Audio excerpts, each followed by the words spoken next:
Har bitta insonda baxtli hayot kechirib yashashga haqqi bor. Shu qatormaniyam.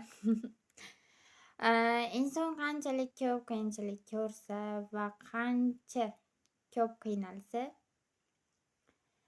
shuncha toblanarkan, shunchalik kuchli bo'larkan va osonlikcha sinib qolmas ekan.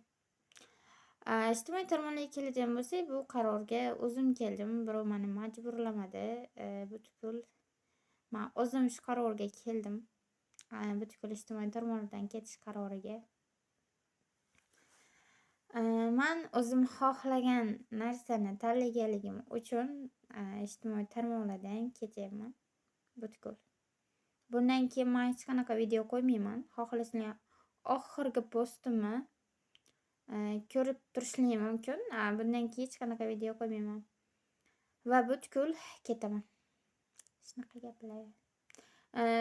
Ketaman, ketmasligim mumkin, balki qaytib kelar degan gap so'zlar ham bo'lishi mumkin, lekin men qaytib kelmayman.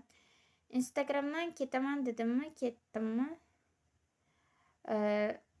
TikTokdan ketaman dedim, ketdim. Oxirgi postimni ko'rsalarini men ketaman deganim va ketdim. Meni hech qanaqa boshqa profilim yo'q. Meni soxta profillardagilar "Men qirolicha kanizda" desa ishonib o'tirmanglar. Yangi ochilgan yoki boshqa ochilgan profillar ham meniki emas. Hech qanaqa qirolicha kanizda yo'q endi. U qizni kutib o'tirmanglar. Qirolicha kanizda endi qaytmaydi, butkul ketyapti. Shunaqa gaplar. Bundan keyingi hayotim nima bo'lishidan qat'iy nazar, bundan keyingi hayotim qanaqa bo'lishidan qat'iy nazar, men ijtimoiy tarmoqqa hayotimni joylab bormayman. Men videolarga har kunlik voqealarim, kunlarim, kulgili videolar yoki-da muzikali videolar, hech qanaqa videolar joylab bormayman. Bundan buyog'i endi meni hayotimni kuzatuvchilar, sizlardan uzr so'rayman. Buyog'i endi hayotimni kuzata olmaysizlar, chunki bu meni oxirgi videoyim.